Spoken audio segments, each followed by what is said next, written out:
এটাকে কিভাবে দেখছেন? দু দফাটা বলছেন? দুদফা, হ্যাঁ। হ্যাঁ, ঠিক আছে, ওটা দিয়ে কোনো সমস্যা নেই। তবে দু দফা হবে, এক দফা হবে, আর ৮ দফা।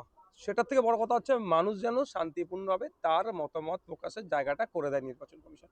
ওয়েবকাস্টিং হবে বলেছে, বাইর থাকবে, পোলিং স্টেশনের মধ্যে থাকবে, অনেক গল্প হচ্ছে। কিন্তু ভোটের দিনে তো সিআইএসএফ বলুন, সেন্ট্রাল ফোর্স বলুন বা এই সিস্টেমগুলো আর খুঁজে পাওয়া যায় না। তখন স্বাভাবিকভাবে যারা শাসকে থাকে তারা একচ্ছত্র তাদের ক্ষমতা প্রয়োগ করে গুন্ডা মস্তান মাসাল পাওয়ারকে দিয়ে বোমগুলি পিস্তলের আওয়াজ দেখিয়ে এই মানুষের মতামতকে তারা আটকে দেওয়ার চেষ্টা করে। এখন দেখার বিষয় হচ্ছে কতটা শান্তিপূর্ণভাবে ভোট হবে। হুম। না, সেটা হচ্ছে যে এই যে মুর্শিদাবাদ জেলায় যে জায়গাটায় আপনারা গোটা রাজ্যে প্রায় 60 লক্ষ মানুষকে এরকম ভাবে রেখে যে ভোট করতে প্রশ্ন দেবেন। একটা থেকে যাচ্ছে, ৬০ লক্ষের অধিক মানুষ এখন অ্যাডজুডিকেশনের আন্ডারে আছে।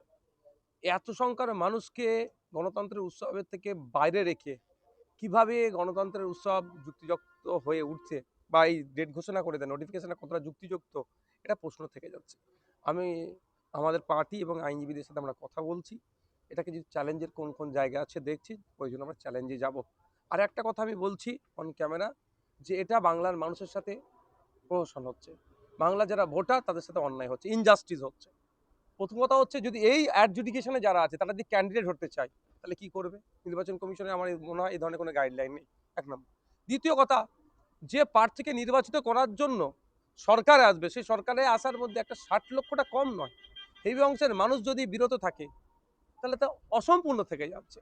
তৃতীয়ত হচ্ছে, কেন আমরা এই ৬০ লক্ষ নিষ্পত্তি করতে পারলাম না, এখানে কি রহস্য আছে? তো এই যখন বিষয়গুলো আসছে, আমি মমতা ব্যানার্জি আমাদের রাজ্যের বর্তমান তৃণমূল কংগ্রেসের তিনি সর্বভারতীয় নেতৃত্ব। আর পশ্চিমবাংলায় এই মুহূর্তে সব থেকে বড় রাজনৈতিক দলের নাম হচ্ছে, সিটের সংখ্যা হচ্ছে তৃণমূল কংগ্রেস।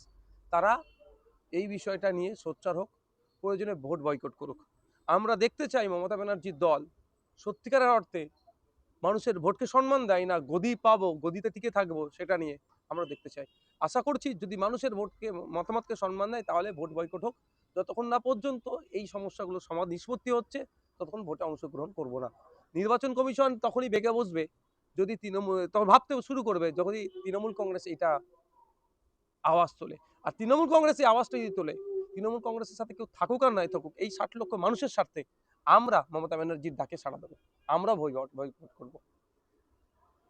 এই যে আরো সমস্যা হয়ে গেল, মানে কি মনে হচ্ছে? দেখুন, একটা তো জায়গা আছে ঘেটে ঘ করেছে। যে যে ডিমান্ড নিয়ে যখন বললো এটা জুডিশিয়াল পারপাসে এই হবে, অর্থাৎ যারা জাস্টিস আছেন, বিচারপতিরা আছেন, এটাকে নিষ্পত্তি করবেন। এর আগে কিন্তু একটা অর্ডার ছিল, যেটা যেটা আমি আমি যতটা যুক্তিযুক্ত অর্ডার মনে করেছিলাম। ইআরও ইআরওরা নিষ্পত্তি করবে একদম। এ যে অ্যাক্ট আছে 1951, পিআর 1951, এই যে আইন, এই আইনে তো সেটাই বলছে। এদের হাতে সর্বোচ্চ পাওয়ার। সেটা দিলে আমার মনে হয় এতক্ষণে তো সেটা নিষ্পত্তি হয়ে যেত। এবার জাজেসরা যারা করছেন নিষ্পত্তি করার জন্য, তাদের তাদের কাছে কটা কাগজ পৌঁছাচ্ছে? প্রশ্ন থেকে যাচ্ছে না? আমার গণনা ফর্মটা ঠিকঠাক পৌঁছেছে নাকি? নোটিশের কপিটা অ্যাডজুডি এই আপনার লজিক্যাল ডিসক্রিপেন্সি নোটিশের কপিটার সাথে আর কোন কোন পেপার যাচ্ছে? হয়তো হতে পারে তো ৪টে পেপার বার করে দিতে পারে। আমি ২টো পেপার সহ জমা করেছি, পাসপোর্ট সহ আমি দিয়েছি, আমার এলডিতে নাম এসেছিল। জাজেসদের কাছে যারা যেটা পৌঁছাচ্ছে কোন একটা জাজের কাছে, সেটা আমার পাসপোর্টটা ওখান থেকে খুলে নিয়ে শুধু পেপারটা দিচ্ছে। হতে পারে তো? তাহলে আমার তাহলে কি হলো, আমি রিজেক্ট হয়ে যেতে পারি তো। তাহলে আমার যখন ভেরিফিকেশন হচ্ছে তাহলে আমি সেখানে উপস্থিত হতে পারছি না, সরাসরি উপস্থিত হওয়া দরকার। তাহলে এটা একটা বড় একটা প্রসেস, এটা পুরো হচপচ করেছে। আমি আবারও বলছি, গণতন্ত্রের উৎসব সাধারণ মানুষকে নিয়ে, ভোটারদেরকে নিয়ে উদযাপিত হওয়া দরকার। তার একটা অংশের ভোটার যদি উদযাপন করতে না পারে, মুর্শিদাবাদ মালদার মিলিয়ে প্রায় ২০ লক্ষ মানুষ, ২০ লক্ষ মানুষটা কি কম? এই ২০ লক্ষ মানুষ একটা সরকার কে থাকবে সেটা ডিসাইড করে ফেলে।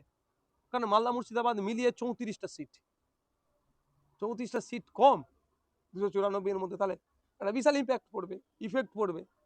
কারো একজনের লাভ হবে, কারো একজনের লস হবে। কিন্তু সে এন্ড অফ দ্য ডে সেই মানুষটা তার আর্টিকেল 326 যে রাইট এক্সারসাইজ করতে পারছে না। এই জন্য এর আমি চরম বিরোধিতা করছি।